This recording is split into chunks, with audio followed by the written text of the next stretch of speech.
Welcome to The Explainer. Today we're tackling something that fundamentally shapes literally every single second of our existence. Consider this profound idea right off the bat. The life you're living right now, it's basically a mirror. It's reflecting the beliefs you hold deep down in your subconscious. So if you're looking around and thinking, man, I want a great life, the absolute best place to start isn't out there in the physical world. It's right inside your own head. It's all about building great beliefs. We're going to look at 7 specific transformative beliefs today that can entirely rebuild your reality. Okay, let's dive into this. I want you to deeply reflect on this for a second. Do you control your life, or does it kind of just control you? Like, is life something that's just happening to you, or is it happening for you? Seriously, your honest answer to that one single question says absolutely everything about the current mindset you're working with. If you feel like life is just this series of random events tossing you around, well, you're operating from a place of reaction. But if you see life as happening for you, you step into a place of profound power. Let's look at how this plays out day to day. Most people, entirely without realizing it, are living by those rules on the left. You know, that little voice, the one that whispers, life is just hard, my best days are already over, or I've got to fit in to be liked. Those are limiting beliefs, and by definition, they create a limited life. But here's the ultimate game changer. You can actually choose to live by the empowering beliefs on the right. It's a conscious choice. Grabbing control of your life means actively evicting those left-side thoughts and intentionally choosing the rules you actually want to play by. Because you see, when you don't actively examine your mindset and make that choice, you fall into what we call drifting. You know that feeling, right? It's that joyless sensation of just floating through life without any real purpose or direction. That feeling of drifting is exactly what happens when you let those limiting beliefs run the show. You end up feeling like a helpless passenger in your very own car, just staring out the window watching life blur by, instead of grabbing the steering wheel yourself. It is time to grab that wheel by adopting a completely new set of rules to play by. Let's move to Phase 1 and see how this builds. Phase 1, internal control, reclaiming your mindset. Before we can change the outside world, we have to master our internal perspective. And here is our first belief. This is the absolute foundation where all your power comes from. I decide how I feel. No matter what's going on around me, I am the boss of my internal state. Now let's be very clear here. This doesn't mean you pretend bad things aren't happening. That's toxic positivity. This is about owning your reaction. Think of it like this. When a storm is raging outside, you decide the temperature inside your own house. You are the architect of your emotional response. First, you've got to realize that nothing external can actually ruin your day. Only your thoughts about that external event can ruin it. The event is just an event. Your brain is what assigns the meaning. And second, when you start putting out better, more controlled energy, guess what happens? You start attracting better things into your life. You kickstart an awesome, positive cycle entirely on your own, just by realizing your thoughts are the steering wheel of your day. And this brilliantly illustrates our second belief.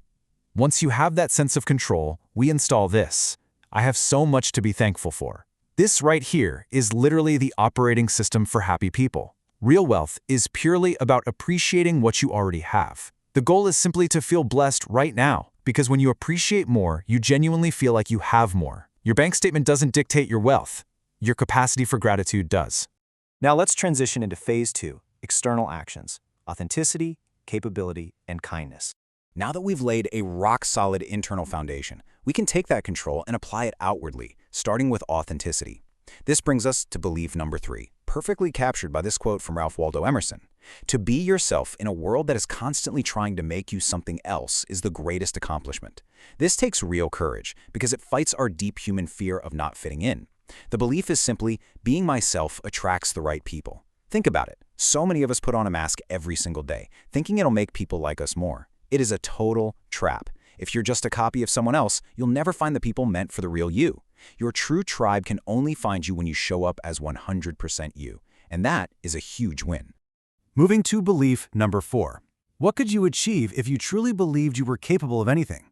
This belief is the ultimate catalyst that turns someday into today. Highly successful people aren't always the most talented people in the room, but they believe in themselves with this incredible, unshakable certainty. What's that big change you've been putting off? Imagine if you mirror that certainty starting right now.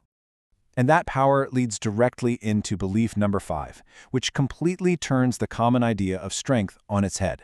Kindness is a superpower, not a weakness. Now, this isn't about being a pushover.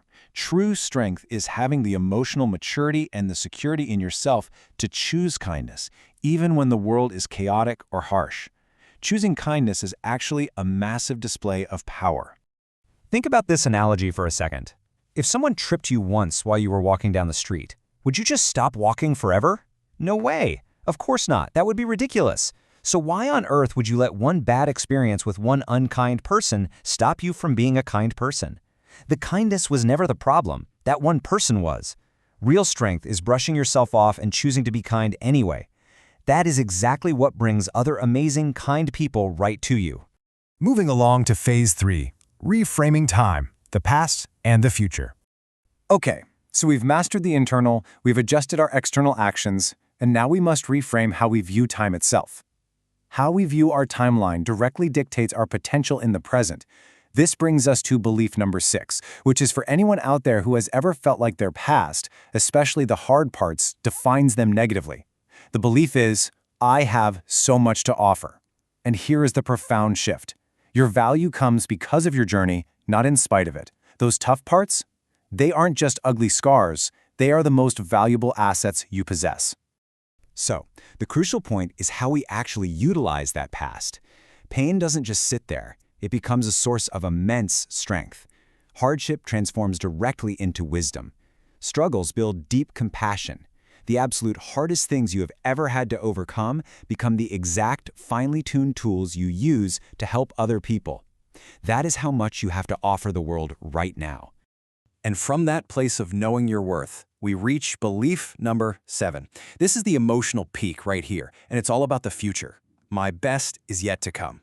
This isn't just a nice, fluffy hope. This is a firm statement. It means your story is far from over. I challenge you to use this as a daily morning declaration. Look at yourself in the mirror every single morning and say out loud, my best is yet to come. When you do that, you stop looking backward and you start creating from a place of pure excitement for what's next.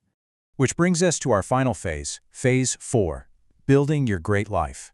Listen, a great life isn't something that just magically happens to you. It's not a lottery ticket you find on the ground. It's a masterpiece you decide to build, one foundational belief at a time. Now, what's really interesting about this slide is how straightforward the formula actually is. Step 1, you choose to adopt these empowering beliefs. You just make the decision. Step 2, you commit to doing the work every day to make them stick. The process is incredibly simple. Notice I said simple, not easy. It requires daily, unyielding dedication to rewire your brain, but the blueprint is right here in front of you. So I want to leave you with this final, provocative thought to wrap up the explainer today. What could you really, truly achieve if you knew, without a doubt, that your best was still ahead of you? Imagine it for just a second. If you started living by these 7 beliefs today, right now, what does your life look like 1 year from now? What does it look like 5 years from now? The possibilities are absolutely incredible. So grab that steering wheel, choose your beliefs, and go build that great life. Thanks so much for joining me today, and I'll see you next time.